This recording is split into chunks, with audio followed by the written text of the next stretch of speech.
Tu es une source fermée aux fontaines des jardins, aux puits d'eau vive, aux ruisseaux du Liban.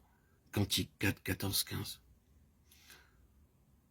Le bien-aimé fait du disciple fidèle une source fermée. Fermée car c'est uniquement lui qui doit l'alimenter d'eau vive. Lui seul le peut. L'âme doit toujours rester auprès du Seigneur et en sa dépendance pour recevoir et communiquer de sa vie aux autres lorsqu'ils le demandent ou lorsque les autres en ont besoin. Il faut qu'elle soit persuadée de son impuissance absolue en dehors de lui.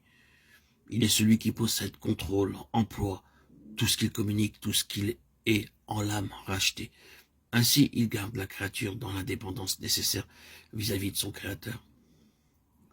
Le Seigneur se révèle comme étant lui-même la source des eaux vives. L'eau que je lui donnerai deviendra une source qui jaillira.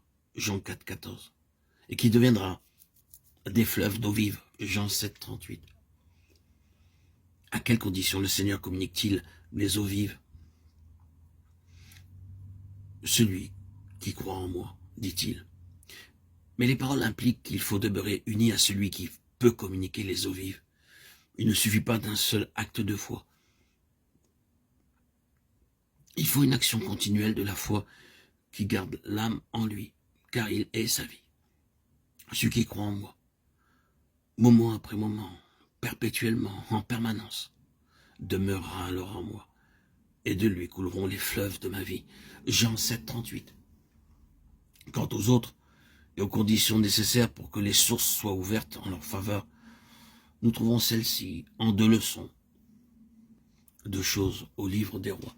L'huile qui remplit les vaisseaux vides, 2 Rois 4, 2, 7. Et l'eau qui remplit la vallée des fosses, 2 Rois 3, 16.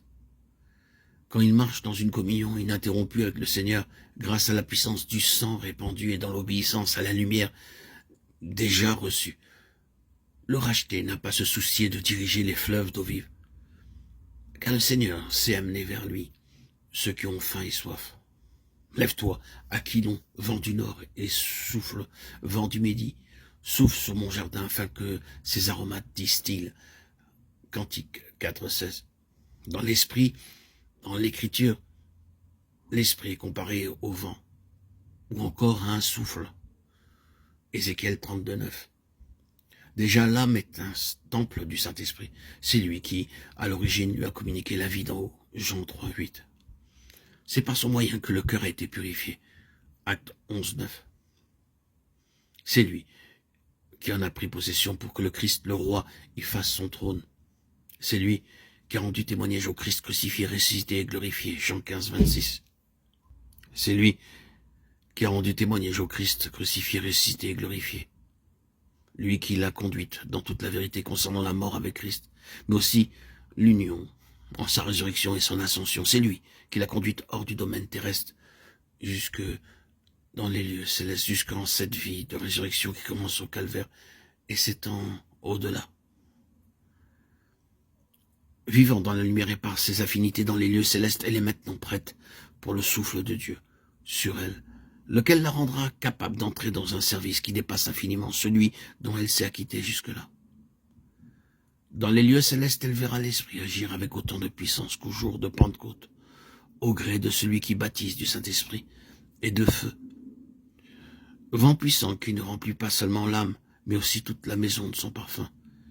C'est lui qui fait distiller les aromates précieux en paroles de vie, selon que l'Esprit conduit.